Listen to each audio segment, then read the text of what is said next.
வணக்கம். நான் ஸ்ரீரங்கம் ரவி உங்களோட பேசின்னு இருக்கேன். இது குரு பெயர்ச்சிக்கான ஒரு நிகழ்ச்சி. குரு பெயர்ச்சி நடக்கக்கூடிய தினம் இந்த 2025ஆம் வருஷம் மே மாதம் 15ஆம் தேதி குரு பெயர்ச்சி நடக்கிறது. இந்த குரு பெயர்ச்சி நடக்கக்கூடிய அந்த காலகட்டம் இதெல்லாம் பார்த்திங்கன்னா, லக்னம்னு ஒன்று சொல்லுவோம். அது ஒவ்வொரு தேசத்துக்கும் மாறுபடும். ஆனால் நம்ம ஊரில் நம்ம இந்தியா அப்படின்னு நம்ம கணக்கு எடுத்தோம்னா மீன லக்னமாக இருக்கும். அப்புறம் அதுக்கான ஒரு நட்சத்திரம் கேட்டை நட்சத்திரம். அந்த நட்சத்திர தினத்தில் இந்த குரு பயிற்சி நிகழ்கிறது. இப்போது இந்த குருவின் சாரம் எப்படி இருக்குங்கிறதையும் நான் சொல்கிறேன். குருவின் சாரம் கிட்டத்தட்ட 15ஆம் தேதி மே மாதம் தொடங்கி 14ஆம் தேதி ஜூன் வரைக்கும் மிருகஸ்ரீஷம் 3ஆம் பாதம் 4ஆம் பாதம்.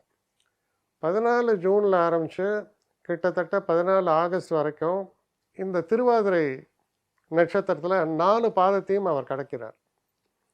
இதற்கு பிறகு கிட்டத்தட்ட ஆகஸ்ட் 15 தேதின்னு எடுத்துங்க. ஆகஸ்ட் 15 தேதியில் தொடங்கி குரு கடைசி வரைக்கும், அதாவது அவருடைய அடுத்த கட்டத்துக்கு, அதாவது கடக ராசிக்குள்ளே அவர் மொத்தமாக பிரவேசிக்கக்கூடிய காலம் 2 ஜூன் 2ஆம் தேதி ஜூன் மாதம் 2026. அப்போது இதில் பெரும்பாலும் அவர் இருக்கக்கூடிய நட்சத்திரம் பார்த்தோம்னா 15 ஆகஸ்டில் தொடங்கி கிட்டத்தட்ட ஜூனில் வெளியில் போகிற வரைக்கும் அவர் சஞ்சாரிக்கக்கூடிய நட்சத்திரம் என்னன்னு பார்த்தீங்கன்னா புனர்பூசம், அவருடைய சொந்த நட்சத்திரம். அதில் தான் அவர் சஞ்சாரம் பண்ணுறார். நடுவில் என்ன ஆகுதுன்னா, கடகராசிக்குள்ளே, அதாவது 4ஆம் பாதம் புனர்பூசம் கடகராசியில் இருப்பதால் கடகராசிக்குள்ளே அவர் பிரவேசம் பண்ணுறது 19ஆம் தேதி அக்டோபர்லேருந்து 5ஆம் தேதி டிசம்பர் வரைக்கும் அவர் இருப்பது கடகராசி. திரும்ப அவர் மிதுன ராசிக்குள்ளேயே வர்றார். சரி, அப்போ குரு வக்கர காலம் அப்படின்னு நம்ம கணக்கெடுத்தோம்னா 12 நவம்பர் மாதம் தொடங்கி 12ஆம் தேதி நவம்பர் மாதம் தொடங்கி அவர் வக்கரகதியிலேயே இருக்கக்கூடிய காலம் 13ஆம் தேதி மார்ச். அதாவது 12 நவம்பர் தொடங்கி 13 மார்ச் வரைக்கும் அவர் வக்கரத்திலேயே இருக்கார்.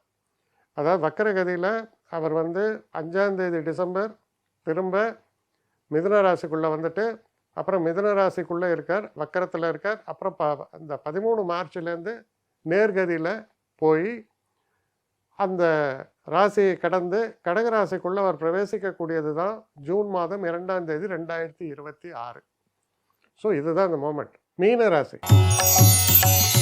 மீனராசி நேயர்களை பொறுத்த வரைக்கும் இந்த காலம் எப்படி இருக்குன்னு பார்த்தோம்னா, உங்கள் ராசிநாதர் குரு அவர் 3ஆம் வீட்டிலிருந்து 4ஆம் வீட்டுக்குள்ளே போகிறார். 3ஆம் வீடு அப்படின்னு குருவுக்கு சொல்லும்போது அது அவ்வளோ விசேஷமாக இல்லை. கிட்டத்தட்ட குரு தூங்கிட்டு இருக்காருன்னு சொல்லலாம். 4ஆம் இடத்துக்கு போகும்போது கொஞ்சம் ஆக்டிவிட்டீஸ் டெஃபினட்டாக ஜாஸ்தியாகும்.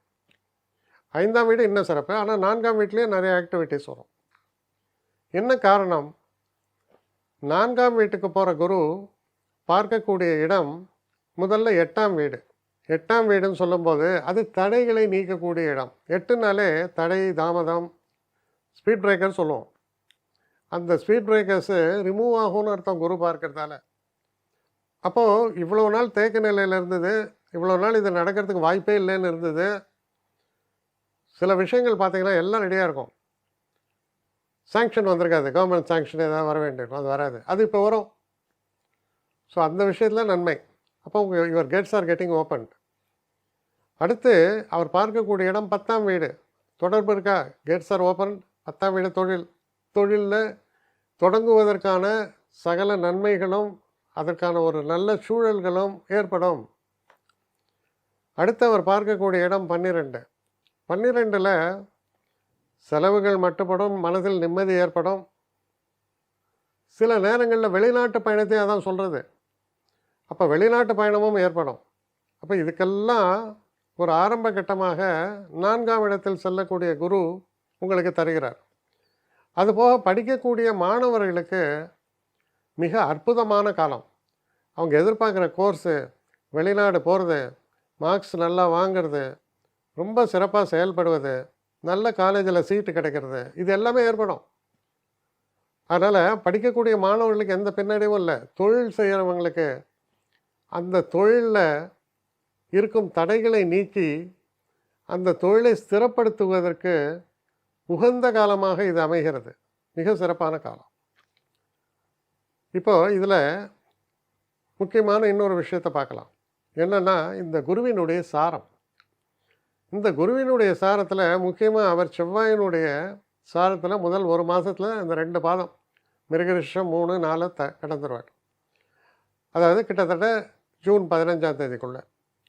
அப்போ ஜூன் 15ஆம் தேதிக்குள்ளே இருக்கக்கூடிய காலத்தில் முக்கியமான விஷயம் என்னென்னா, ஃபினான்ஸ் ஃப்ளோ நல்லாயிருக்கும். தன வரவு சிறப்பாக இருக்கும். குடும்பத்தில் சந்தோஷம் இருக்கும். சில நேரங்களில் நிறைய ட்ராவல்ஸ் இருக்கும். வெளிநாட்டு ட்ராவல்ஸ் இருக்கும்.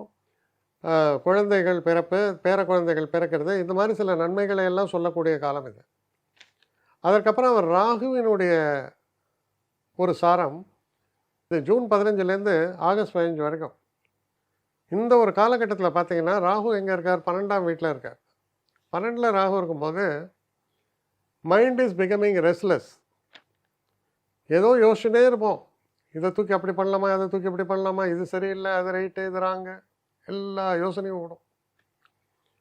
வீட்டில் இருக்கவங்க சொல்லுவாங்க, ஏன் 12 மணிக்கு எழுந்து உட்காந்து என்னையும் தூங்க விடாமல் நீ என்னமோ பேசின்னு இருக்க, உனக்கு நீயே பேசிக்கிறியா, அதான் தெரியுதா உனக்குன்னு கேட்பாங்க.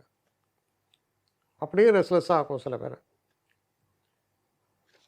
அதற்கப்புறம் அவருடைய சொந்த சாரத்தில் கிட்டத்தட்ட ஆகஸ்ட் 15லேருந்து ஜூன் 2ஆம் தேதி 2026ஆம் வருஷம் ஜூன் 2 வரையில் இருக்கிறார். அது புனர்பூச நட்சத்திரம், குருவினுடைய நட்சத்திரம். அப்போ குரு எதை ரெப்ரசன்ட் பண்ணுறது? குரு உங்கள் ராசிநாதன் 10ஆம் வீட்டுக்கு உடையவர், தொழிலுக்கு உடையவர். அப்போது நிறையா பிளான்ஸு எப்போவுமே 4ல் குரு இருக்கும்போது மேனிஃபெஸ்டேஷன் ஆஃப் ரிசல்ட்ஸுங்கிறது வேறு, ஆனால் அதற்கான ப்ராக்ரஸுங்கிறது ஒன்று. இப்போ ப்ராக்ரஸ்னால் அதை எப்படி சொல்லலாம்? இப்போ ஒரு நர்சரியில் போய் ஒரு மாங்கன்னை கொண்டு வந்து நடுறேன், அதுக்கு தண்ணி ஊற்றுறேன். அவன் சொல்கிறான், இது வேகமாக வளர்கிற மாமரங்க, 5 வருஷத்துலேயே வளர்ந்துடும். தென்னை மரத்துக்கு சொல்லுவான், 5 வருஷத்துலேயே வளர்ந்து அப்படியே கட்டையாக கொட்டுங்க காய். அப்போது அந்த 5 வருட காலம்னு அவன் சொல்கிறான் இல்லையா, அது வளர. அதுபோல் ஸ்டார்டிங் ஸ்டேஜ் இது. அப்போ இது நடந்தால் தான் நாளைக்கு அந்த பலன்க வரும். அப்போ அதோடைய ஒரு ஸ்டார்ட்டை தான் இப்போ நீங்கள் பார்ப்பீங்க. அதனால் என்னாகும், கரெக்டான டெசிஷன்ஸு, கரெக்டான ஒரு மூவ்ஸு, இதெல்லாம் நடக்கக்கூடிய காலம். இப்போ 4ல் குரு போகும்போது ப்ராக்ரஸ். அதே போல் படிக்கக்கூடிய மாணவர்களுக்கு அவங்களுக்கு பியூட்டிஃபுல் கோர்சஸ். நாளைக்கு நல்ல ஸ்கோப் இருக்குது இந்த கோர்ஸ்லாமா, அந்த கோர்ஸ் ஜாயின் பண்ணுவான். நினைக்கலாம், எனக்கு ஐஐடி கிடைக்குமா, ஐஏஎம் கிடைக்குமா. இப்போ முயற்சி பண்ணிங்கன்னா கிடைக்கும். இதுக்கு அடுத்தபடியாக நீங்கள் பார்த்தீங்கன்னா, அவர் 10ஆம் இடத்தை பார்க்குறதால சரியான ட்ராவல், கரெக்டாக தான் நீங்கள் பயணிக்கிறீங்கன்னு அர்த்தம். இது ஒரு பக்கம். 8ஆம் இடத்தை பார்க்குறதால தொழிலில் இருக்கிற சுணக்கங்கள் நீக்கம், இதெல்லாம் ஏற்படுற இதே காலகட்டத்தில் இவர் 5ஆம் வீட்டுக்குள்ளே எட்டி பார்த்துட்டு திரும்ப 4ஆம் வீட்டில் வர. இதில் 5ஆம் வீட்டில் அவர் எட்டி பார்க்குறது பெரிய விஷயம் இல்லை, அங்கே உச்ச வீடாக வேறு இருக்கிறது. அது எப்போ நடக்கிறது? அக்டோபர் மாதம் 19 தொடங்கி டிசம்பர் 5 வரைக்கும். இது ஒரு பிரைட்டஸ்ட் டைம். அப்போ October last week, entire November, December first week வரைக்கும் எதிர்பாராத நன்மைகள் நடக்கும், சர்ப்ரைசஸ் நடக்கும், பதவி உயர்வு கிடைக்கும், புகழ் கிடைக்கும், பெருமை கிடைக்கும். குழந்தை பாக்கியத்தை எதிர்பார்த்து குழந்தை பிறக்க போகிறதுன்னு சொன்னாங்கன்னா டாக்டர் சொல்லுவான், சி செக்ஷனே கத்தி வைக்கட்டுமா, அது வைக்கட்டுமான்னு வை, இப்போ நல்ல குழந்தை உனக்கு பிறக்கும். நன்மைகள் எல்லாம் நிறைத்து வரக்கூடிய காலம். ஏன்னா 5ஆம் வீட்டில் எட்டி பார்த்துட்டு, அது உச்சம் பார்த்துட்டு திரும்ப 4க்கு வரார். ஆனால் இவர் வக்கரகதியில் சஞ்சாரிக்கக்கூடிய காலம் எதுன்னு பார்த்தீங்கன்னா, கிட்டத்தட்ட 11 நவம்பரில் தொடங்கி 11 மார்ச் வரைக்கும் இருக்குது 2026. அப்போது இந்த நேரத்தில் 4ஆம் இடத்தில் இருக்கக்கூடிய குரு டபுள் பவரில் வேலை பார்ப்பார் வக்கரகதியில். அப்போ தொழிலில் இந்த ஒரு காலகட்டத்தில் தான் புது ரெஸ்பான்சிபிலிட்டிஸ் கொடுக்குறான். உங்களை தலையில் தூக்கி வச்சுட்டு டான்ஸ் ஆடுறான். உங்களை மாதிரி உண்டா, நீங்கள் ரொம்ப பெஸ்ட்டு பர்சன் அப்படின்லாம் சொல்லுவான். அதுக்குன்னு 5ல் குரு போனால் தான் உங்களுக்கு பதவி உயர்வு கிடைக்கும். ஆனால் அட்லீஸ்ட் வாயிலையாவது பந்தல் போடுறான்ல, அது உங்களுக்கு சந்தோஷத்தை தரும் இல்லையா? ஏன்னா உன்னை எடுத்தது நான் பண்ண பெரிய தப்பு, நீ ஒரு வேஸ்ட் ப்ராடக்ட்டுன்னு உங்கள் பாஸ் சொல்லியிருந்தா எப்படி இருக்கும்? கஷ்டமாக இருக்குது. அதே நேரத்தில் உங்கள் பாஸ் உங்களுக்கு உயர்வு தரலாம். ஆனால் இப்போது என்ன சொல்கிறாரு? குட் ஜாப் டன், நீ ரொம்ப நல்லா வேலை செய்கிற, உன்ன மாதிரி ஆள் தான் எனக்கு தேவை. அப்போது உங்களுக்கு கான்ஃபிடன்ஸ் லெவல் எப்படி இருக்கும்? தைரியம், தன்னம்பிக்கையெல்லாம் அதிகமாக ஏற்படும். கிட்டத்தட்ட அது மாதிரியான ஒரு ரிசல்ட்ஸை தரக்கூடிய ஒரு காலமாக இது இருக்குது. உங்களுக்கு சில பெண்டிங் இஷ்யூஸ் இருந்தால் அது எப்போ நடக்கும்னா, நான் சொன்னேன் இந்த நவம்பர் டிசம்பரில் அதிசார கதியில் 5ஆம் வீட்டுக்கு போகிறார். அப்போ இதெல்லாம் நடக்கும். ஸோ இப்படி பார்க்கும்போது உங்களை பொறுத்தவரையில் நிச்சயமாக 3ஆம் வீட்டில் இருக்கக்கூடிய குருவை விட 4ஆம் வீட்டில் போகக்கூடிய குரு மேக்ஸ் யூ மோர் ஆக்டிவ். அதே நேரத்தில் 12ல் ராகு. இந்த திருவிளையாடல் இதில் நாகேஷ் சொல்லுவார், ஐயோ எனக்கு நானே பேசிக்கிறேனே. அது என்னென்னா மன ஓட்டம், ஸ்பீடு. ஸோ அதுவும் ஒரு பக்கம் நடக்கும். ஆனால் அதே நேரத்தில் ஒரு இங்கிலீஷில் ஒரு ப்ராவர்ப் சொல்லுவான், restlessness is the sign of க்ரோத்னு. அப்போ இது is a sign of growth. அதுவும் நடக்கிறது. அதனால் இப்போ எப்படி சொல்லலாம்னா, இப்போ ஒரு டேக் ஆஃப் ஆகிற நேரம், சில நேரங்களில் டேக் ஆஃபும் ஆவீங்க. அதனால் இது ஒரு ப்ராக்ரெசிவ் பீரியடாக உங்களுக்கு அமையும். ஒரு இது மாதிரி கண்ணா லட்டு திங்க ஆசையானா, இப்போ லட்டு கையில் வராது. லட்டு கையில் வரதுக்கு ஒரு வருஷம் ஆகும், ஆனால் வரும். ஏன்னா laddu is under the process of manufacturing. அதனால் நல்ல நேரத்தை நோக்கி பயணிக்கிறீர்கள், சிறப்பாக பயணிக்கிறீர்கள், பிரச்சனைகளை நீக்குகிறீர்கள். உயர்வு என்பது நிச்சயப்படுகிறது. அப்போ நாளைய உயர்வு எனக்கு நிச்சயப்படுறதுனா இன்றைக்கி நான் சந்தோஷப்படணும் இல்லையா? அதுபோல் ஒரு காலகட்டம் தான் உங்களுக்கு நடக்கிறது. தைரியமாக செயல்படலாம். என்னை காண்டாக்ட் பண்ணணும்னு நிறைய பேர் நினைக்கிறீங்க. தயவு செஞ்சு என்னை காண்டாக்ட் பண்ணுறதுக்கு ஒரு மெயில் அனுப்புங்க, srirangamravi1@gmail.com. இது ஸ்க்ரீனில் பார்க்கலாம், இது அப்பியர் ஆகும். இந்த மெயிலுக்கு எனக்கு அனுப்புங்க. எனக்கு நிறைய பேர் அனுப்புகிறீங்க, நான் ஒருத்தன் தான் அதை பார்க்குறேன், செய்கிறேன். ஏன்னா இது வேகமாக செய்யலாம் முடியாது. ஒரு நாளைக்கு ஒரு 3 பேர் பார்ப்போம், 4 பேர் பார்க்குறோம்.